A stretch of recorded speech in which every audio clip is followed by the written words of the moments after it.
Hello students, welcome to the subject Introduction to Solid Mechanics, which is being taught in the 4th semester in the Department of Civil Engineering. We are right now in the 4th module, that is we will start today our 4th module, and the module is Bending Stresses in Beams.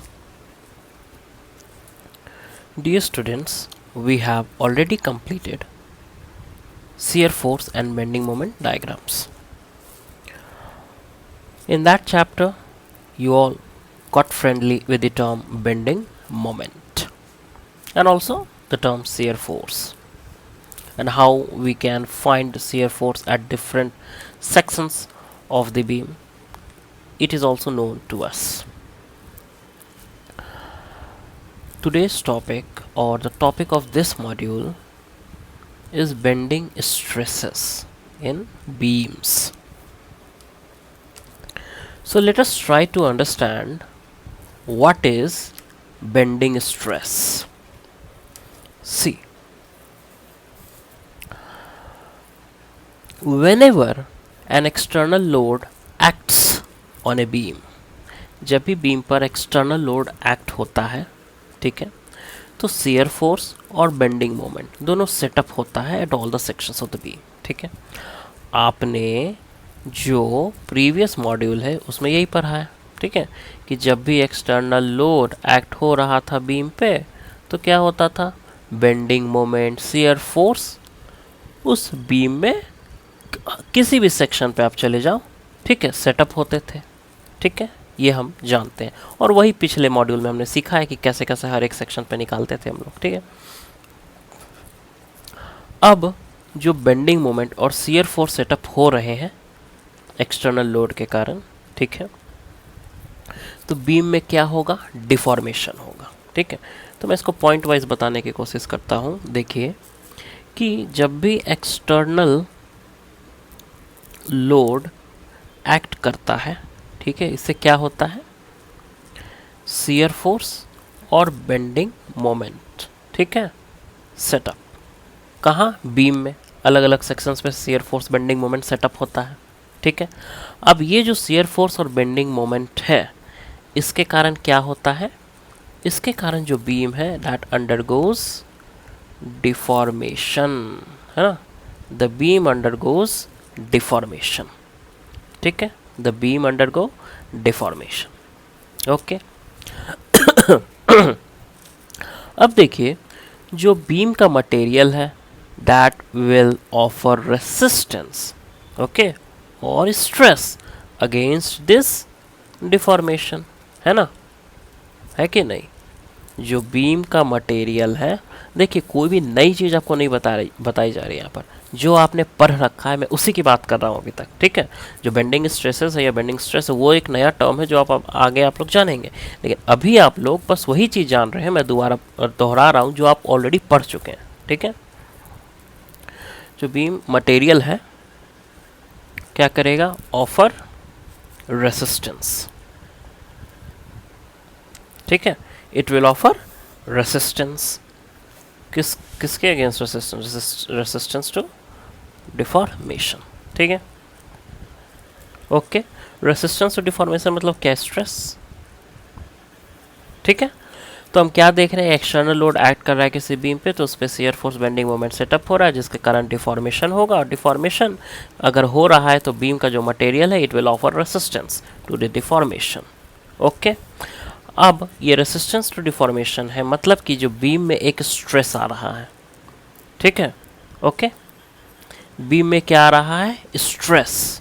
Okay, अब ये जो stress है ना, ये जो stress है, अब shear force भी लग रहा था, बेंडिंग मोमेंट भी एक्ट हो रहा था, है ना, लेकिन सिर्फ और सिर्फ बेंडिंग मोमेंट के कारण जो स्ट्रेस होता है बीम में इंड्यूस, उसको हम लोग बोलते हैं bending stress.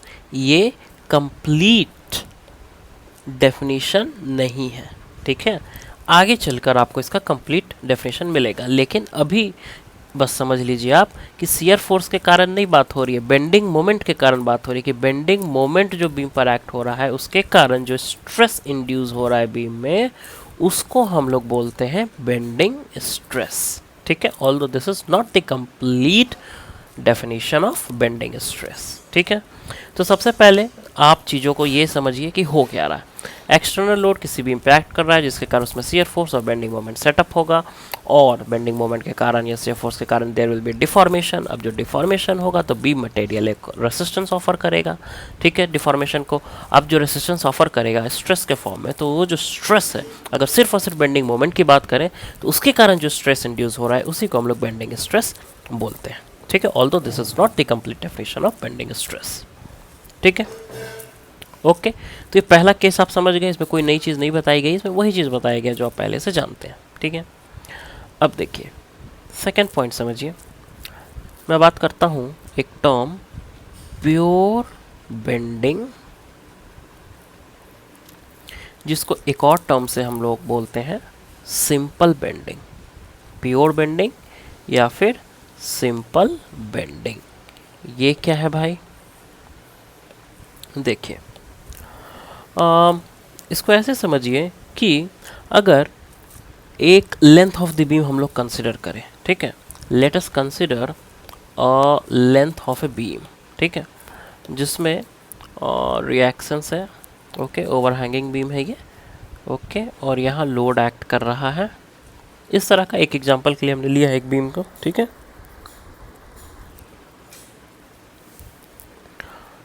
A B C D. ठीक है, अब एक ऐसा बीम, मतलब यही बीम नहीं, कैसा भी बीम, लेकिन एक ऐसा बीम जहां कांस्टेंट बेंडिंग मोमेंट हो, और दो चीज़ों की बात हो गई यहाँ। ठीक है, कांस्टेंट बेंडिंग मोमेंट, दूसरी बात नो शियर फोर्स। ठीक है, एक ऐसा बीम हमने कंसिडर किया है। ठीक है, बीम का एक कोई भी आप एक ऐसा उसका लेंथ ले लो, ठीक है, जहाँ कांस्टेंट बेंडिंग मोमेंट है और कोई शियर फोर्स एक्ट नहीं कर रहा है, तब उस केस में जो स्ट्रेसेस सेटअप होंगे ना in that length of the beam, ठीक है, जो भी स्ट्रेस सेटअप होंगे इन that length of the beam, वो सिर्फ और सिर्फ बेंडिंग मोमेंट के कारण होंगे। ठीक है, और हम उस केस को बोलेंगे प्योर बेंडिंग या फिर सिंपल बेंडिंग। देखिए, प्योर बेंडिंग सिंपल बेंडिंग क्या है? हम कंसिडर कर रहे हैं एक ऐसा लेंथ ऑफ द बीम। देखिए, ये बीम की आपको दिख रहा है यहाँ, ठीक है, ये बीम दिख रहा है, लेकिन इसमें सिर्फ हम इस लेंथ ऑफ द बीम की बात करें, दैट इज ए से बी के बीच। ठीक है, एक्चुअल में तो सी से डी है, लेकिन हम लोग सिर्फ और सिर्फ ए से बी की बात करें। ठीक है, तो इस लेंथ ऑफ द बीम की अगर हम बात करें तो हम क्या देख रहे हैं? आइए थोड़ा डिटेल में देख ले, क्या देख रहे हैं इस बीम में हम लोग। मुझे कोई बताएगा कि आर ए आर बी क्या है? R A and R B की वैल्यू क्या होगी? गेस आप लोग सही कर रहे हैं, डब्लू। ठीक है, okay, R A R B is W. Okay, देखिए अब यहाँ लेंथ की बातें आप कर सकते हैं, तो ये एल है, ये भी ए है और ये भी ए है। ठीक है, सिमेट्री है, इसलिए W W R A R B. मुझे बताइए कि shear force at point C कितना होगा? डब्लू। ठीक है, ये तो मुझे दिख रहा है।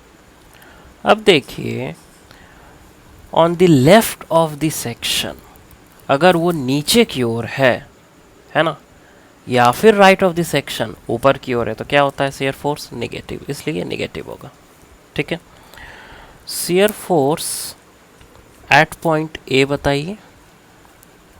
अगर मैं LHS की बात करूं, shear force at point A LHS, ठीक है, it will B minus W. Shear force at point A RHS की बात करूं अगर, तो फिर क्या होगा? माइनस डब्लू प्लस डब्लू उधर आ जाएगा ना, it will be equal to 0।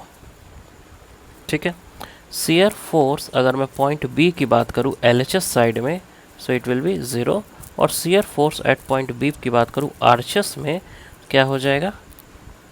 Plus W. ठीक है, कितना हो जाएगा? It will be plus W. Okay, क्योंकि on the left of the section अगर वो ऊपर की ओर नेट वैल्यू ऊपर की ओर है तो इट विल बी पॉजिटिव, ठीक है। इसी तरह shear force at point D will also be equal two plus W, ठीक है। ये आप ऑलरेडी पढ़ चुके हैं, ओके। बेंडिंग मोमेंट की बात करें तो बेंडिंग मोमेंट कितना होगा मुझे बताइए। At point C it will be 0, bending moment at point A will be equal to, बताइए bending moment at point A W into A, W into A positive या negative, it will be negative, ठीक है। क्यों क्यों क्यों क्यों? R F R cross F on the left of the section it is anti-clockwise or on the right of the section if it is clockwise, क्या होगा? ये हमेशा निगेटिव ही होता है, ठीक है। ये अजम्पशन हम लोग ऑलरेडी पढ़ रखे हैं, ठीक है, अपने लास्ट मॉड्यूल में। और दूसरा तरीका भी आपको पता है कि R F R cross F, तो देखिए इस तरह का अगर कोई मोमेंट लग रहा है तो इसको कैसा शेप कैसा कर देगा, इस तरह का शेप कर देगा ना, ठीक है। तो ये एक हॉगिंग है, इसके कारण भी ये नेगेटिव होगा, ठीक है। बेंडिंग मोमेंट अगर पॉइंट बी की बात करें, देखिए पॉइंट बी पर अगर देखें तो it will B minus W A plus L plus W into L, okay. So it will B minus W A minus W L plus W L, ये कट गया, माइनस डब्ल्यू ए, ठीक है। अब इसी का अगर हम लोग एस एफ डी और बी एम डी बनाना चाहें, देखिए एस एफ डी अगर मैं बनाऊँ जो वैल्यूज़ है अगर उसका यूज़ करके अगर मैं एस एफ डी बनाऊँ तो ये कुछ इस तरह का आपको एस एफ डी मिलेगा और कुछ इस तरह का आपको बी एम डी मिलेगा, ठीक है, ओके। जो वैल्यू सामने आपके रखा हुआ है वही मैंने लिखा है, कोई अलग सा नहीं लिखा है, ठीक है। अब देखिए मैं कहना क्या चाह रहा हूँ, प्योर बेंडिंग या सिंपल बेंडिंग क्या होता है।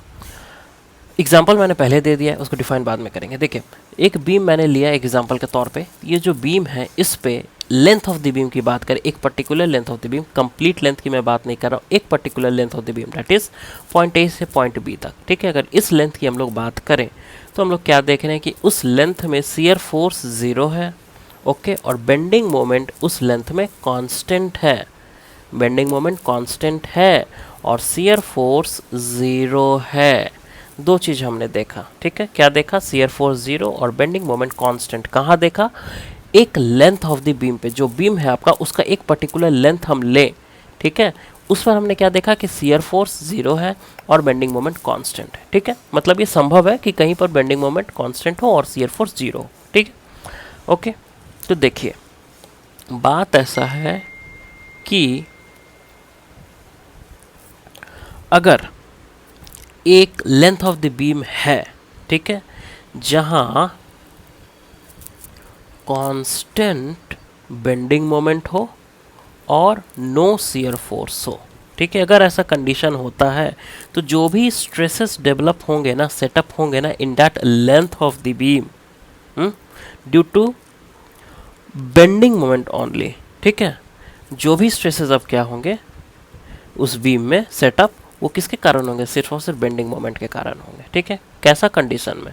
वैसा कंडीशन में जब लेंथ ऑफ द बीम में शियर फोर्स 0 हो और बेंडिंग मोमेंट कांस्टेंट हो, तो उसमें जो भी स्ट्रेसेस सेटअप हो रहे हैं सिर्फ और सिर्फ बेंडिंग मोमेंट के कारण हो रहे हैं। तो अगर सिर्फ और सिर्फ बेंडिंग मोमेंट के कारण हो रहे हैं तो ऐसे ही कंडीशन को हम लोग प्योर बेंडिंग या फिर सिंपल बेंडिंग बोलते हैं, ठीक है। इस कंडीशन को हम लोग उस बीम का वो लेंथ को क्या बोलेंगे, उस कंडीशन को क्या बोलेंगे कि प्योर बेंडिंग का कंडीशन है, ठीक है। The length of the beam is in pure bending और the condition is of pure bending, ठीक है, या फिर सिंपल बेंडिंग। तो आई होप कि आप लोग समझ गए कि प्योर बेंडिंग या सिंपल बेंडिंग क्या होता है। अगर डेफिनेशन के फॉर्म में कहें ऐसे सुन लीजिए आप, if a length of a beam, ठीक है, पूरी बीम की मैं बात नहीं कर रहा हूँ, कोई भी पर्टिकुलर लेंथ, ठीक है, if a length of a beam is subjected to a constant bending moment, देखिए जरा इसका BMD हमने बनाया तो पता तो चला कि constant bending moment वो length of the beam है, ठीक है। if a length of a beam is subjected to a constant bending moment and no shear force, और कोई shear force भी नहीं है, सही बात है, then उस कंडीशन में अगर कोई ऐसा लेंथ ऑफ द बीम है जहाँ shear force 0 है और बेंडिंग मोमेंट कांस्टेंट है, तो stresses will be setup in that length of the beam due to bending moment only. इसका मतलब ये है कि जो भी इसमें स्ट्रेसेस आ रहे हैं इस लेंथ में, वो सिर्फ और सिर्फ बेंडिंग मोमेंट के कारण ही आ रहे हैं। शियर स्ट्रेस के कारण कोई भी स्ट्रेस नहीं इसमें इंड्यूस हो रहा है। ठीक है, okay. In that length of the beam due to the bending moment only, and that length of the beam is said to be in pure bending या फिर simple bending। ठीक है, तो प्योर बेंडिंग या सिंपल बेंडिंग क्या है? तो pure bending और सिंपल बेंडिंग है कि जो भी एक लेंथ ऑफ द बीम है वो उसमें कांस्टेंट बेंडिंग मोमेंट है और शियर फोर्स एक्ट नहीं कर रहा है, तो उसमें जो भी स्ट्रेसेस इंड्यूस हो रहे हैं सिर्फ और सिर्फ बेंडिंग मोमेंट के कारण हो रहे हैं। अब जो सिर्फ और सिर्फ स्ट्रेसेस बेंडिंग मोमेंट के कारण हो रहे हैं, तो इसी को तो हम लोग स्टेट ऑफ प्योर बेंडिंग या सिंपल बेंडिंग कहते हैं। ठीक है, और जो स्ट्रेसेस हैं इन that length of the beam, उसको हम लोग क्या बोल देंगे? Bending stresses. ठीक है, तो इस लेंथ ऑफ द बीम में बेंडिंग स्ट्रेसेस एक्ट कर रहा है। ठीक है, तो यहाँ जो मैंने बेंडिंग स्ट्रेसेस का डेफिनेशन बताया था कि बेंडिंग मोमेंट के कारण ही जो स्ट्रेसेस होते हैं वो बेंडिंग स्ट्रेसेस होते हैं। साथ ही साथ दूसरा चीज़, और मैंने ये बोला था कि कंप्लीट डेफिनेशन नहीं, दूसरा चीज़ क्या पता चला कि शियर फोर्स एक्ट नहीं करता है। ठीक है, तो बेंडिंग स्ट्रेसेस अब आप अच्छी तरीके से समझ चुके हैं। बेंडिंग स्ट्रेस का क्या अर्थ है? बेंडिंग स्ट्रेस का अर्थ है कि अगर एक बीम है, उसका कोई एक पर्टिकुलर लेंथ अगर ले हम लोग, तो अगर उस लेंथ में कोई शियर फोर्स एक्ट नहीं कर रहा है, साथ ही साथ जो बेंडिंग मोमेंट है वो कांस्टेंट है in a length of the beam, तो हम कहेंगे कि जो भी स्ट्रेसेस इंड्यूस हो रहे हैं ना उस बीम में, वो सिर्फ और सिर्फ बेंडिंग मोमेंट के कारण हो रहे हैं। ठीक है, और यही कंडीशन जिसमें सिर्फ और सिर्फ स्ट्रेसेस बेंडिंग मोमेंट के कारण होते हैं, क्योंकि शियर फोर्स जीरो होता है, हम इसी कंडीशन को प्योर बेंडिंग या सिंपल बेंडिंग बोलते हैं। ठीक है, और हम बोलेंगे the stresses in the beam in that length of the beam is bending stress. ठीक है, जो भी स्ट्रेस एक्ट कर रहा है वो क्या है? Bending stress in that length of the beam. तो आई होप प्योर बेंडिंग या सिंपल बेंडिंग दोनों एक ही चीज़ है, आपको समझ में आ गया है।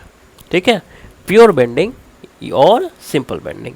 ठीक है, तो टर्म प्योर बेंडिंग या simple bending, term bending stresses, I hope कि क्लियर है। ठीक है, एक बार और मैं रिपीट करता हूँ, कोई भी लेंथ ऑफ द बीम है, पूरी बीम की बात मैं नहीं कर रहा हूँ, उस बीम का एक पर्टिकुलर लेंथ ले लीजिए, ए से B length of the beam आपने लिया, और उस लेंथ ऑफ द बीम में कोई भी शियर फोर्स एक्ट नहीं कर रहा है, शियर फोर्स इज जीरो, और बेंडिंग मोमेंट जो एक्ट कर रहा है वो कांस्टेंट है। अगर ऐसा कंडीशन है तो इस कंडीशन को हम लोग बोलते हैं प्योर बेंडिंग या फिर simple bending. Okay, no shear force is acting, only bending moment, not too constant bending moment is acting. ठीक है, तो जो स्ट्रेसेस इसमें इंड्यूस होंगे उसको हम लोग बोलेंगे बेंडिंग स्ट्रेसेस। ठीक है, तो बेंडिंग स्ट्रेसेस आपका क्लियर है। प्योर बेंडिंग या फिर सिंपल बेंडिंग का कंडीशन क्या है वो आपका क्लियर है। ठीक है, आई होप ये चीज़ें आपको समझ में आ गई। देखिए, यहाँ तो मैं बता ही रहा हूँ आपको चीज़ों को। ठीक है, तो यहाँ से अगर आप नोट्स बना सकते हैं, वेल एंड गुड है, बढ़िया है, बनाइए। साथ ही साथ इसका notes hand retain notes, notes का मतलब प्रॉपर नोट, ठीक है, वो आपको मैं प्रोवाइड कराऊंगा। ओके, चलिए, let us now see theory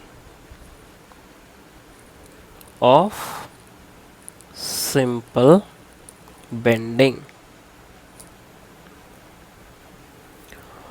or you can say theory of pure bending.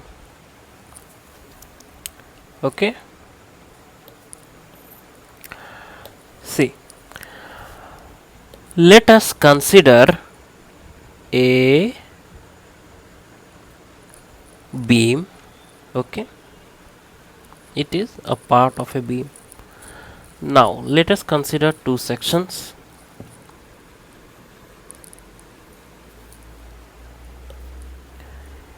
A, B and CD. Okay, and let us assume that the length of this beam or section of the beam is del x. Okay, now we are discussing theory of simple bending. What is simple bending? There is no shear force, only bending moment. Okay, तो हम यहाँ मान लेते हैं कि जो moment है वो कुछ इस तरह एक्ट कर रहा है। ठीक है, कुछ इस तरह का मोमेंट एक्ट कर रहा है इस सेक्शन ऑफ द बीम के ऊपर। ठीक है, इसमें हम लोग एक सेंटर से लाइन पास करवाते हैं, जिसको मैं एन एन नाम देता हूं, जिसको हम लोग बाद में पढ़ेंगे कि इसको मैं न्यूट्रल लेयर इसको कहते हैं या न्यूट्रल सरफेस कहते हैं। ठीक है, तो सबसे पहले आप ये समझिए कि कंडीशन क्या है, किस चीज़ की हम बात कर रहे हैं। हम डिस्कस कर रहे हैं थ्योरी ऑफ सिंपल बेंडिंग। ठीक है, सिंपल बेंडिंग का मतलब है कि सिर्फ मोमेंट एक्ट होता है, bending moment, there is no shear force and that too constant bending moment. ठीक है, तो हमने एक बीम लिया, उसका एक छोटा सा सेक्शन काटा। ठीक है, और ए बी सी डी। ठीक है, अब उसी के बारे में हम लोग बात कर रहे हैं। उसका लेंथ हमने बोला है कि डेल एक्स उसका लेंथ है। ठीक है, और एक सेंटर से एक लाइन पास हो रहा है जिसको एन एन हम लोग कह रहे हैं, जिसको हम बताएंगे कि न्यूट्रल सरफेस या फिर न्यूट्रल लेयर बोलते हैं, जो आगे आप समझेंगे। ठीक है, ओके। अब देखिए, we are considering a beam of length del x and the beam is under bending moment and under pure bending। Okay, अब देखिए इस मोमेंट को देने से क्या असर पड़ेगा। देखिए, तो क्या आपको ऐसा नहीं लगता कि कुछ इस तरह का असर पड़ेगा। ये जो बीम है इसमें क्या होगा, डिफॉर्मेशन होगा। ओके, बीम में क्या है, क्या होगा, डिफॉर्मेशन होगा। ओके, ये बीम कुछ इस तरह डिफॉर्म होगी। अब देखिए, जो पॉइंट ए था, जो पॉइंट ए था, ओके, उसको मैं अब ए डैश से डिनोट कर रहा हूं। जो सी था वो अब सी डैश से डिनोट कर रहा हूं। ठीक है, जो पॉइंट बी था उसे बी डैश से, और जो डी था वो डी डैश से। देखिए क्यों मैंने चेंज नाम में चेंज किया, why there is change in name. जो पॉइंट ए पर था वो अब वही नहीं रहा, उसका पोजीशन में चेंज हो गया, इसलिए मैं अब उसको ए डैश और सी डैश और बी डैश और डी डैश से डिनोट कर रहा हूँ। ठीक है, देखिए ये बीम था, इस पे कांस्टेंट मोमेंट एक्ट किया, और मोमेंट एक्ट होने के कारण इसमें डिफॉर्मेशन हुआ। जो डिफॉर्म्ड स्टेट है वो भी आप यहाँ देख रहे हैं। ठीक है, यहाँ भी एक सेंटर से पॉइंट जा रहा है जो एन डैश एन डैश है। ठीक है, अब इसको समझने की कोशिश करिए आप। एक बीम है आपके पास जो प्योर बेंडिंग में है। ठीक है, अब आप बोलोगे कि प्योर बेंडिंग क्या है, तो प्योर बेंडिंग का मतलब क्या है, ऐसा beam A length of the beam है जिसमें कोई शियर फोर्स नहीं, बस कांस्टेंट बेंडिंग मोमेंट ऐड कर रहा है, तो उसी कंडीशन को प्योर बेंडिंग बोलते हैं। वही आपको यहाँ दिख रहा है कि एक बीम है जो प्योर बेंडिंग में है। ठीक है, उस बेंडिंग के कारण डिफॉर्मेशन होगा, डिफॉर्मेशन हुआ। ठीक है, अब इस डिफॉर्मेशन में आप देखो कि क्या एक अलग सा चीज आपको दिख रहा है। यहाँ आप देखोगे कि जो भी आप इस बीम में एक लेयर ले लो, ये लेयर ले लो या ये लेयर ले लो या फिर ये लेयर ले लो या ये लेयर ले लो या फिर ये लेयर ले लो, किसी भी लेयर की बात करेंगे सभी का लेंथ क्या है, डेल एक्स सेम है।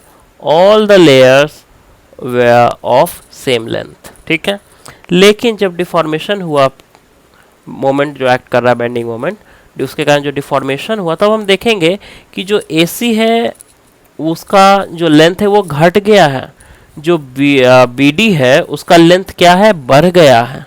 ठीक है, आप सिंपली ऐसा करो कि एक 5 रुपया वाला रबड़ ले लो। मैंने पहले भी एग्जांपल मॉड्यूल 1 में एग्जांपल लिया था, लंबा सा रबड़ आता है, उसको आप इसी तरह मोमेंट ऐड कराओ, उसको जैसे ये कर्व है ना उसी तरह कर्व कर दो। ठीक है, तो आप पाओगे कि ऊपर वाला जो लेंथ है वो रिड्यूस हो जाता है। ठीक है, और नीचे वाला जो लेंथ है वो बढ़ जाता है। ठीक है, ये आपको पता, एक्सपीरियंस से भी आप कह सकते हो कि हाँ बात में दम है।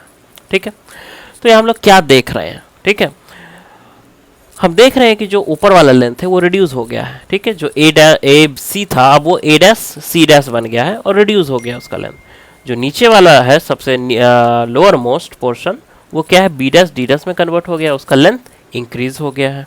ठीक है, ये हमें दिख रहा है। क्या दिख रहा है, एक बीम को कंसिडर किए लेंथ ऑफ द बीम जो प्योर बेंडिंग में है, और डिफॉर्मेशन उसमें जो हुआ है वो यहाँ दिख रहा है। ठीक है, अब देखिए पॉइंट वाइज पॉइंट समझने की कोशिश करिए कि थ्योरी ऑफ प्योर बेंडिंग क्या कहता है। द टॉप लेयर, देखिए जो आपका टॉप लेयर है AC या फिर A dash C dash, has been shortened in length. ठीक है, इसमें लेंथ में डिक्रीमेंट हुआ है। आप देख सकते हो कि लेंथ में, फिगर में भी, फिगर इज नॉट स्केलिंग नहीं है फिगर का, ठीक है, स्केल के अनुसार नहीं है, फिगर में ना दिखे, लेकिन इसका जो लेंथ है वो रिड्यूस हुआ है, ठीक है। जो बॉटम लेयर है बीडी, वो क्या हुआ, इलोंगेशन वहां हुआ है, वो बी डैश डी डैश बन गया है, इलोंगेट हुआ है, ठीक है, ओके। अब फिगर को आप देखोगे तो आप कह सकते हो कि हाँ, कुछ लेयर्स जो है ना उनमें, उनके लेंथ में रिडक्शन हुई है, और कुछ लेयर्स है ना जिनके लेंथ में इंक्रीमेंट हुई है, इलोंगेशन हुआ है, ठीक है, ये आप कह सकते हो। लेकिन आप ये भी देखोगे कि एक ऐसा लेयर है, एक ऐसा लेयर है जहां ना रिडक्शन हुआ है ना इंक्रीमेंट हुआ है, ठीक है, वो जितना उसका लेंथ था ना उतना ही उसका लेंथ रह गया है, और उसके ऊपर लेंथ में रिडक्शन हुआ है और उसके नीचे लेंथ में इंक्रीमेंट हुआ है, लेकिन वो जो है एक लेयर, वहां ना रिडक्शन हुआ है ना इंक्रीमेंट हुआ है। उसी लेयर को हम लोग बोलते हैं न्यूट्रल लेयर। क्या बोलते हैं, न्यूट्रल लेयर या फिर न्यूट्रल सरफेस, ठीक है, न्यूट्रल लेयर या फिर न्यूट्रल सरफेस। तो आप बोलोगे सर सरफेस काहे बोल रहे हैं, सरफेस तो ये है नहीं, वो लाइन में ना है। तो देखिए, ये आप यहाँ से देख रहे हो तो एक लाइन दिख रहा है, लेकिन ये बीम के अंदर अंदर अंदर इस पार से उस पार तक है ना, तो एक सरफेस के रूप में है, ठीक है, ये एक सरफेस के रूप में है, ओके, इसीलिए न्यूट्रल सरफेस नाम दिया गया है, न्यूट्रल लेयर नाम दिया गया है, ठीक है। तो न्यूट्रल लेयर या न्यूट्रल सरफेस क्या होता है आपको पता चल गया। जो हम लोग क्या कर रहे हैं, थ्योरी ऑफ सिंपल बेंडिंग या प्योर बेंडिंग पढ़ने की कोशिश कर रहे हैं। इसमें हमने बताया कि एक बीम है जिसका लेंथ dx है, उसको हम लोग कंसिडर कर रहे हैं, और वो अंडर प्योर बेंडिंग है। जो प्योर बेंडिंग है उसमें डिफॉर्मेशन जो हो रहा है, तो a डैश सी डैश और b डैश डी डैश, ठीक है। तो b डैश डी डैश क्या है, इलोंगेटेड है, और a डैश सी डैश क्या है, उसमें लेंथ में डिक्रीमेंट हुआ है, ठीक है। और एक ऐसा लेयर है जहां ना डिक्रीमेंट हुआ है ना इंक्रीमेंट हुआ है, उसके ऊपर अगर जाएंगे तो सारा लेंथ डिक्रीज हुआ है कुछ ना कुछ, और उसके नीचे आएंगे तो सारा लेंथ इंक्रीज हुआ है कुछ ना कुछ, लेकिन वो लेयर ना डिक्रीज हुआ है ना इंक्रीज हुआ है। तो ऐसे लेयर को हम लोग बोलते हैं न्यूट्रल सरफेस या न्यूट्रल लेयर, ठीक है। अब यहाँ एक और टर्म देखिए, ये बीम आपको इस एंगल से दिख रहा है, ठीक है, लेकिन अगर इसी बीम का हम लोग बात करें, ये देखिए इस बीम का, ये है बीम, ठीक है, 3D में आपको दिख रहा है ये, ओके। तो इस बीम का क्रॉस सेक्शन है ना, ये बीम का क्रॉस सेक्शन यही ना है, ठीक है, बीम का क्रॉस सेक्शन यही है, ओके। अब ये जो न्यूट्रल लेयर है ना, इसके क्रॉस सेक्शन से कहाँ आकर के मिलता है, ये इसका जो क्रॉस सेक्शन है, तो यहाँ पर मिला, ओके। ये जो न्यूट्रल लेयर है यहाँ के मिला, मतलब कि न्यूट्रल लेयर को जब आप क्रॉस सेक्शन साइड से देखोगे ना, ठीक है, ट्रांसवर्स साइड से आप देखोगे ना, तो उसको हम एक नया नाम देंगे, उसको बोलेंगे न्यूट्रल एक्सिस, ठीक है। The line of intersection of neutral layer on the cross section of a beam is known as neutral axis. तो एक और टर्म आप यहाँ देखिए, जानिए समझिए, न्यूट्रल एक्सिस। न्यूट्रल एक्सिस क्या है भैया, तो ये जो न्यूट्रल सरफेस है, अगर क्रॉस सेक्शन की तरफ से देखें तो जहाँ ये न्यूट्रल सरफेस क्रॉस सेक्शन से इंटरसेक्ट करेगा, ठीक है, जहाँ इंटरसेक्शन होगा उसको हम बोलेंगे न्यूट्रल एक्सिस, ठीक है। इसको समझने के लिए ऐसे देख लीजिए कि अगर ये आपका एक बीम है और ये इसका न्यूट्रल लेयर है, और ठीक है, तो ये पार्ट जो है ये क्या है, ये इसका क्रॉस सेक्शन है ना। तो ये जो न्यूट्रल सरफेस तो आपको दिख ही रहा है, ये है, ठीक है, लेकिन ये कहाँ इंटरैक्ट कर रहा है, इंटरसेक्शन कहाँ हो रहा है क्रॉस सेक्शन में, तो ये इसका क्रॉस सेक्शन, ठीक है, तो यहीं पर तो इंटरसेक्ट कर रहा है ना ये। तो इसी लाइन को अगर इसका सिर्फ मैं क्रॉस सेक्शन ड्रॉ करूँ कुछ इस तरह का है, ठीक है, तो ये line this line is called neutral axis, ठीक है, ये क्या है, न्यूट्रल एक्सिस है, ठीक है। तो न्यूट्रल लेयर या neutral surface and neutral axis, I hope ये टर्म आपको समझ में आ गया है, ठीक है। तो हम लोग कर रहे थे थ्योरी ऑफ सिंपल बेंडिंग, जिसमें एक टर्म आया जिसको हमने जाना, ठीक है। थ्योरी ऑफ सिंपल बेंडिंग में हम ये जान रहे थे कि कैसे एक केस हमने लिया है कि प्योर बेंडिंग में एक बीम है, a length of the beam under pure bending, ठीक है। तो उसमें एक ऐसा लेयर होता है जहाँ ना रिडक्शन इन लेंथ होता है ना इंक्रीमेंट इन लेंथ होता है, लेकिन उसके ऊपर जाएंगे तो रिडक्शन इन लेंथ हमें दिख रहा है और उसके नीचे जाएंगे तो इंक्रीमेंट इन द लेंथ हमें दिख रहा है। ठीक है, ये तक यहाँ तक हमने कर रखा है।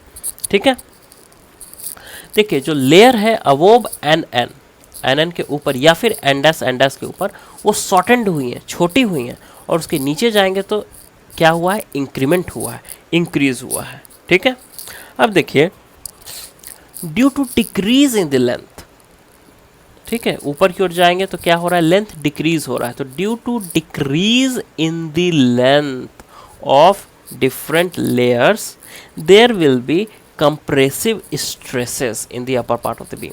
मतलब एन डैश या एन एन के ऊपर जाएंगे तो वहाँ कंप्रेसिव स्ट्रेसेस एक्ट होंगे। क्यों एक्ट होंगे कंप्रेसिव स्ट्रेसेस, क्यों कंप्रेसिव स्ट्रेसेस इंड्यूस हो रहे हैं, क्योंकि जो मोमेंट एक्ट हो रहा है उसके कारण इनका लेंथ में डिक्रीमेंट हुआ है ना। ए सी ए डैश सी डैश बन गया और छोटा हो गया, लेंथ में डिक्रीमेंट हुआ है। अब जब लेंथ में डिक्रीमेंट हुआ है तो उसके कारण इसमें कंप्रेसिव स्ट्रेस इंड्यूस होगा। ठीक है, जो नीचे का हिस्सा है उसके लेंथ में इंक्रीमेंट हुआ है, इसका मतलब उसमें टेंसाइल स्ट्रेस इंड्यूस होगा। बात आई समझ में? जो न्यूट्रल लेयर है उसके ऊपर जो भी लेंथ है उसमें डिक्रीमेंट हुआ है और उसके कारण ऊपर के सारे लेयर्स में कंप्रेसिव स्ट्रेसेस इंड्यूस होंगे, और जो एंडस के नीचे के लेयर्स हैं उसमें लेंथ में इंक्रीमेंट हुआ है और उस इंक्रीमेंट के कारण जो उसमें स्ट्रेस इंड्यूस होगा वो टेंसाइल होगा। ठीक है, आई होप क्लियर है ये चीज़। अब एक चीज़ और नोटिस करेंगे हम लोग कि जो टॉप लेयर है ना, जो टॉप लेयर है, ऊपर की अगर बात करें तो जो टॉप लेयर है उसमें सबसे ज़्यादा रिडक्शन हुआ है लेंथ। देखिए जो आपका टॉप लेयर हुआ, क्या मैंने बताया कि सबसे ज़्यादा रिडक्शन लेंथ में हुआ है। अब यहाँ से हम लोग न्यूट्रल लेयर की तरफ बढ़ते हैं तो यहाँ जो रिडक्शन हुआ है बहुते हुआ है, लेकिन उसके नीचे के लेयर आएंगे ना तो वहाँ भी रिडक्शन हुआ है, लेकिन उतना नहीं हुआ है जितना ए डैश सी डैश में हुआ है। ठीक है, मतलब रिडक्शन इज लेस। और नीचे आएंगे तो वहाँ भी रिडक्शन हुआ है इन लेंथ, मानते हैं इस बात को, लेकिन उतना नहीं हुआ है जो इस लेयर में हुआ था। ठीक है, मतलब ये देख रहे हैं कि रिडक्शन इन लेंथ, जैसे ही हम लोग ए डैश सी डैश से न्यूट्रल लेयर की तरफ बढ़ते हैं तो रिडक्शन इन लेंथ डिक्रीजेस, है ना, डिक्रीज इन लेंथ डिक्रीजेस, इस बात को समझिए।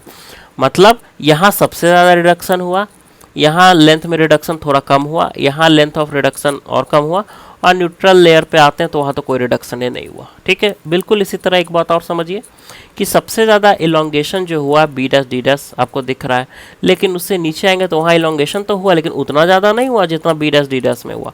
यहाँ और कम इलोंगेशन हुआ, और नीचे आएंगे तो और कम इलोंगेशन हुआ, न्यूट्रल लेयर पे आ जाएंगे तो पता ही है कि वहाँ इलोंगेशन हुआ ही नहीं है। ठीक है, तो आई होप ये स्टेटमेंट आपको समझ में आया कि जो मैक्सिमम डिक्रीज इन लेंथ या जो मैक्सिमम इंक्रीज इन लेंथ है वो कहाँ हो रहा है, टॉप लेयर में हो रहा है and the bottom most layer में हो रहा है। ठीक है, और जैसे जैसे आप न्यूट्रल लेयर की तरफ बढ़ रहे हैं तो डिक्रीज इन लेंथ डिक्रीजेस और इंक्रीज इन लेंथ जो भी हो रहा है वो भी डिक्रीज हो रहा है। ठीक है, चलिए अब जब ये हमें पता है कि ये सबसे ज़्यादा रिड्यूस हुआ है तो मतलब इसका क्या हुआ कि यहाँ पर सबसे ज़्यादा कंप्रेसिव स्ट्रेस आएगा। जब हमें ये पता है कि ये सबसे ज़्यादा ये लेयर इंक्रीमेंट हुआ है तो इसका मतलब ये है कि सबसे ज़्यादा टेंसाइल स्ट्रेस यहाँ इंड्यूस होगा। ठीक है, ओके, चलिए इसका मतलब ये हुआ कि amount by which a layer increases और डिक्रीजेस, कोई भी लेयर है तो कितना इंक्रीज या कितना डिक्रीज करेगा ये डिपेंड करेगा कि वो लेयर न्यूट्रल एक्सिस से कितना दूर है। अगर हम लेंथ में इंक्रीज की बात करें तो अगर ये वाला लेयर अगर कंसिडर करें और ये वाला लेयर कंसिडर करें तो जो ज़्यादा दूर लेयर है उसमें लेंथ में इंक्रीज ज़्यादा होगा। ऊपर वाला केस ले जहाँ कंप्रेसिव स्ट्रेसेस लग रहा है और जहाँ रिडक्शन ऑफ लेंथ हुआ है उसकी बात करें तो अगर इस लेयर और इस लेयर को कंसिडर करें तो कहाँ ज़्यादा रिडक्शन इन लेंथ हुआ है, जो लेयर दूर है वहाँ ज़्यादा रिडक्शन ऑफ लेंथ हुआ है।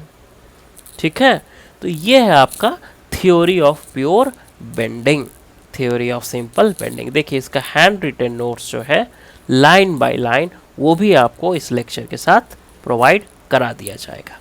ठीक है, आई होप कि theory of simple bending clear है, आपको समझ में आया है। Let us now see the expression for bending stress. Bending stress क्या होता है ये आपको पता चल चुका है, ठीक है। अब उसका एक्सप्रेशन कैसे होगा, मैथमेटिकल एक्सप्रेशन कैसे निकलेगा, कैसे हम लोग बेंडिंग स्ट्रेस के एक्सप्रेशन, मैथमेटिकल एक्सप्रेशन तक पहुंचेंगे, आइए इस चीज़ को हम लोग देखते हैं। देखिए यहाँ आपको क्या दिख रहा है, यहाँ आपको दिख रहा है प्योर बेंडिंग में एक बीम, और हमने लेंथ ऑफ ए बीम को कंसिडर किया है जिसकी लेंथ डेल एक्स है, ठीक है। इसमें सेक्शंस आपको ए बी सी डी दिखाई दे रहा है, ओके। न्यूट्रल लेयर एन एन आपको दिखाई दे रहा है, ठीक है। इसमें हमने एक लेयर कंसिडर किया है, ठीक है।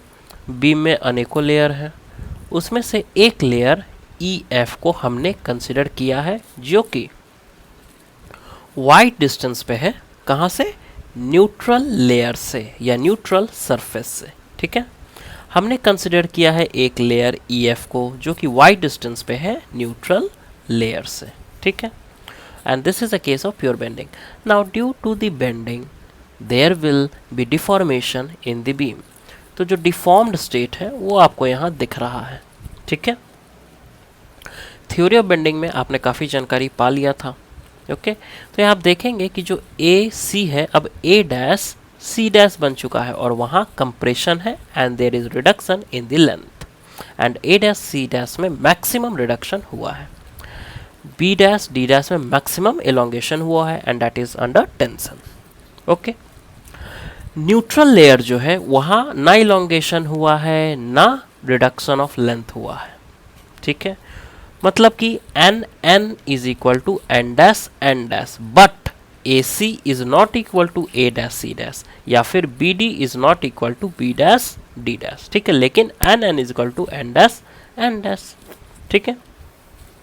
अब जो लेयर हमने कंसिडर किया था ई एफ वो भी इलोंगेट हुआ है, ठीक है, okay, E dash F dash, okay, and it has been elongated, okay. अब देखिए ये फिगर मैंने आपको समझाया, जो फिगर यहाँ ड्रॉ किया हुआ है वो मैंने आपको यहाँ पर समझा दिया, ठीक है, ओके। चलिए अब एक चीज़ और मैं इसमें बताता हूँ कि ए डैश बी डैश आपको दिख रहा है ना, यहाँ ए बी था वही ए डैश बी डैश है, तो मैंने ए डैश बी डैश को आगे बढ़ाया थोड़ा, ठीक है, और डी डैश सी डैश को आगे बढ़ाया थोड़ा। ये दोनों मीट करते हैं कहाँ पर, एक पॉइंट ओ पर, ठीक है, पॉइंट ओ पर ये मीट कर रहे हैं, ओके, ठीक है। अब एक चीज़ और देखिए, अब देखिए जो आर है, R is the radius of neutral layer N dash, यहाँ पर आपको एक लेयर एन डैश दिख रहा है, ठीक है। उसका जो रेडियस है, ठीक है, सेंटर ऑफ कर्वेचर भी होगा इसका, ठीक है। तो सेंटर ऑफ कर्वेचर है वहाँ से आर, ये आपका क्या शो कर रहा है, रेडियस, ठीक है। और थीटा क्या है, एक एक्स्ट्रा चीज़ आपको थीटा भी यहाँ दिख रहा है। तो जो ए डैश बी डैश है उसको हमने एक्सटेंड किया है और जो डी डैश सी डैश है उसको एक्सटेंड किया है। तो जहाँ आप जिस पॉइंट पे मीट कर रहे हैं, ठीक है, तो वो एंगल थीटा सबस्टेंड हो रहा है वहाँ, ठीक है, ओके। तो ये कुछ चीज़ें हैं जो आपके सामने है, ओके। अब देखिए हमें निकालना क्या है, हमें चाहिए एक्सप्रेशन फॉर बेंडिंग स्ट्रेस। देखिए एक्सप्रेशन फॉर बेंडिंग स्ट्रेस निकालने के लिए पहले हमें क्या जानना होगा, हमें जानना होगा स्ट्रेन वेरिएशन, ठीक है, strain variation along the depth of beam, ठीक है, along the depth of the beam strain variation पहले हम लोग को जानना होगा। वो हम जानेंगे तब हम लोग स्ट्रेस तक पहुंचेंगे। देखिए इसका लाइन बाय लाइन जो मैं पढ़ा रहा हूँ उसका लाइन बाय लाइन नोट्स भी आपको साथ में साथ मिल जाएगा, ठीक है। वो वीडियो में आपको नहीं दिख रहा है लेकिन साथ एक अलग से नोट्स बना करके इसका आपको मैं प्रोवाइड करूँगा, ठीक है। यहाँ जो चीज़ें आपको बताई जा रही हैं, try to make your own notes, वो तो बहुत शानदार होगा, ठीक है। लेकिन अगर आप नहीं भी बना पा रहे हैं तो नोट्स आपको प्रोवाइड कर दिया जाएगा, ठीक है। देखिए हम लोग कोशिश करते हैं strain variation along the depth of the beam निकालने का। यहाँ पर मैंने आपको पहले ही बताया है कि ई एफ हमने एक लेयर को कंसिडर किया है, ठीक है, जो कि वाई डिस्टेंस पर है, ओके। बेंडिंग होने के बाद ये E F E dash F dash में कन्वर्ट हुआ है, ठीक है, ओके, ये भी आपको पता है। आप मुझे ये बताइए कि ओरिजिनल लेंथ जिस लेयर की मैं बात कर रहा हूं, ओरिजिनल लेंथ ऑफ लेयर, कौन सी लेयर? ईएफ लेयर, कितना है? ईएफ है ना, and that is equal to del x, true, ठीक है। लेंथ ऑफ न्यूट्रल लेयर कितना है? न्यूट्रल लेयर जो है उसका लेंथ कितना है? उसको हम लोग एन एन से अगर डिनोट करें, that is also equal to del x. कैसे? देखिए तो यहाँ ये देखिए तीनों, ठीक है। ई एफ ये है, एन एन ये है, और डेल एक्स ये है, दोनों बराबर है, ठीक है, ओके। बेंडिंग के बाद देखिए क्या हो रहा है, जो ई एफ है वो ई डैश एफ डैश में कन्वर्ट हो रहा है, and there is change in length. लेकिन N N N N dash N dash में कन्वर्ट हो रहा है, but there is no change in length. मतलब क्या कि N N is equal to N dash N dash. क्यों ऐसा, क्यों? अरे भैया इसी को तो न्यूट्रल लेयर बोलते हैं। एक ऐसा लेयर होता है जहाँ ना शॉर्टनिंग ऑफ लेंथ होता है, ना ही इलोंगेशन ऑफ लेंथ होता है, ठीक है, उसी को हम लोग न्यूट्रल लेयर बोलते हैं, ठीक है। चलिए, इसका मतलब है कि मैं लिख सकता हूँ N N is equal to N dash is equal to del x. कोई दिक्कत नहीं इसको लिखने में, ठीक है। अब फिगर को जरा देखिए और मुझे बताइए कि N dash is equal to what. यहाँ देखिए, N dash is equal to, अगर मैं बोलूँ N dash equal to R theta, तो क्या ये गलत होगा? बिल्कुल गलत नहीं होगा, बिल्कुल सही बात है, ठीक है। मैथमेटिक्स ज्योमेट्री वगैरह में आप लोग पढ़ चुके हैं, ठीक है। तो मैं लिख रहा हूँ N dash is equal to R theta. देख लीजिए एक बार फिर से, एन डैश, और ये एंगल सबस्टेंड कर रहा है ना यहाँ, ठीक है, ये थीटा है, ये आर है, तो N dash equal to R theta. Geometry सबने पर रखा है। चलिए, अब मुझे बताइए E dash F dash is equal to कितना, देख ले जरा हम लोग भी। E dash F dash is equal to, देखिए तो जरा, ये तो एंगल सबस्टेंड हो ही रहा है वहाँ, ठीक है। आर थीटा नहीं होगा, आर प्लस वाई थीटा हो जाएगा, ठीक है। तो it will be equal to R plus Y into theta, ठीक है। अब हमें पता है क्या, ये चीज़ मुझे पता है, N N equal to N dash equal to del x होता है, पता है ना, ठीक है। इसका मतलब देखिए, मैं कह रहा हूँ कि N dash is equal to del x, तो मतलब यहाँ मैं लिख सकता हूँ डेल एक्स। इसका मतलब ये ना हुआ कि del x is equal to R theta होगा, ठीक है। तो मैं लिख सकता हूँ del x is equal to R theta, no problem, ठीक है। अब मुझे ये बताइए कि increase in length of layer E F कितना है? क्या मैं इसको ऐसे लिख सकता हूँ, E dash F dash minus E F. जो भी इंक्रीज इन लेंथ हुआ है, तो ये वाला लेंथ ले लीजिए और उसमें से ये वाला लेंथ को घटा दीजिए, तो पता चल जाएगा कितना इंक्रीज इन लेंथ हुआ है, ठीक है। तो मैंने बिल्कुल सही चीज़ यहाँ लिखा है, E dash F dash minus E F, okay. E dash F dash equal to मुझे पता है R plus Y into theta है, माइनस ई एफ क्या होगा? ई एफ देखिए तो ज़रा चीज़ों को, ई एफ लिखना है मुझे। E F is equal to del x होता है, and del x is equal to R theta होता है। आई कैन राइट दैट, ठीक है। तो पहले तो मैं यहाँ डेल एक्स ही लिख दूँ, ठीक है, is equal to R theta plus Y theta, minus del X का जगह क्या लिख सकता हूँ, देखिए यहाँ से del X equal to R theta minus R theta, ठीक है, वाई थीटा, ओके। तो मतलब क्या हुआ, increase in length of layer E F is equal to कितना, वाई इंटू थीटा, ठीक है। इंक्रीज तो हमने निकाल लिया। अगर मैं स्ट्रेन की बात करूं, strain in the length, strain in the length नहीं, strain in the layer E F, ठीक है। Strain in the layer E F क्या होगा, change in length by original length, यही तो होता है ना जी, change in length by original length, ठीक है। तो चेंज इन लेंथ कितना है, वाई थीटा, ओरिजिनल लेंथ कितना है, E F, and E F is equal to R theta हमको पता है, पता है कि नहीं पता, E F equal to R theta, देखिए ना जी, E F is equal to R theta कैसे पता है, E F equal to del X पता है and del x is equal to R theta पता है, इसलिए ई एफ की जगह आर थीटा लिख सकते हैं। ठीक है, तो y इक्वल टू आर। ठीक है, तो आपको पता चल गया कि strain in the layer E F Y Y R है। ठीक है, वाई वाई आर मतलब कोई भी एक लेयर लीजिए, प्योर बेंडिंग का जब केस होगा ना, उसमें कोई भी एक लेयर लेंगे जो कि y दूरी पर अगर है, तो वहाँ जो स्ट्रेन होगा ना that will be equal to y upon R. R क्या है जी, आर क्या है, सेंटर ऑफ कर्वेचर के बारे में आपको जानना होगा। ठीक है, तो रेडियस भी आपको पता चलेगा उसी से। ठीक है, ओके, तो अगर y दूरी पे कोई भी एक लेयर है तो उस पर कितना स्ट्रेन लग रहा है, तो y बाई आर लग रहा है। मतलब क्या, ये y जितना नज़दीक रहेगा न्यूट्रल लेयर से उतना ही कम होगा स्ट्रेन, और y जितना ही दूर रहेगा न्यूट्रल लेयर से उतना ज़्यादा स्ट्रेन। मतलब जितनी दूरी पर हम लोग चले जाएंगे न्यूट्रल लेयर से वहाँ उतनी ही ज़्यादा स्ट्रेन होगा। ठीक है, इतनी चीज़ें समझ में आ गई है। ठीक है, देखिए आर क्या है, आर है सिंपली जो आपका न्यूट्रल लेयर है, बेंडिंग के कारण क्या हो रहा है, डिफॉर्मेशन हो रहा है, तो एक कर्व बन रहा है, उसका एक सेंटर होगा, सेंटर ऑफ कर्वेचर है ना, वहाँ जो एक रेडियस होगा वही आर है। ठीक है, उसकी वैल्यू दी हुई रहती है। जब हम प्रॉब्लम सॉल्व करेंगे इसको और बेहतर से आप जान सकेंगे। ठीक है, ओके, तो स्ट्रेन सिंपली आप देख रहे हैं कि स्ट्रेन जो है आपका is proportional to Y, R तो कांस्टेंट हो गया है ना, तो प्रोपोर्शनल टू वाई हो गया। ठीक है, मतलब एक इक्वेशन यहाँ आपको दिख रहा है, एक इक्वेशन, ये इक्वेशन क्या बता रहा है, ये बता रहा है कि स्ट्रेन कैसे वेरी कर रहा है along the depth of the beam. Relation कैसा है, रिलेशन लीनियर है।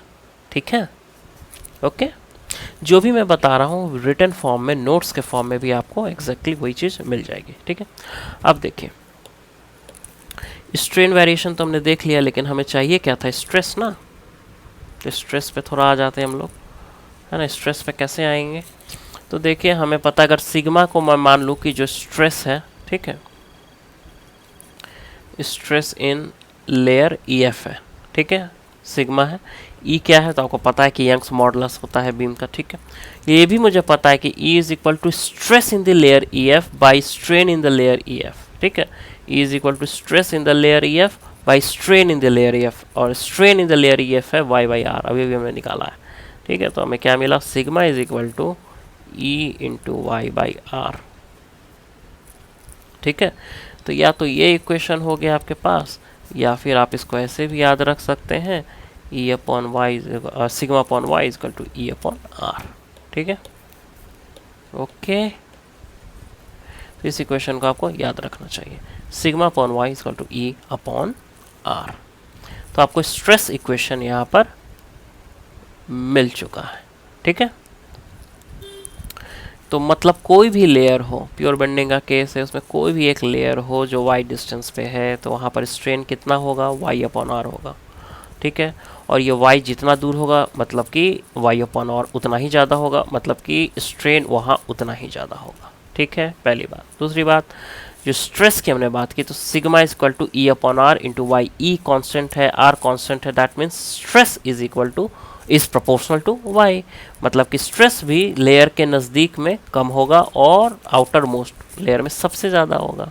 ठीक है, तो स्ट्रेन वेरिएशन कैसे हो रहा है वो भी आपको पता चल गया, स्ट्रेस वेरिएशन कैसे हो रहा है वो भी आपको यहाँ पर पता चल गया है। ठीक है, ओके।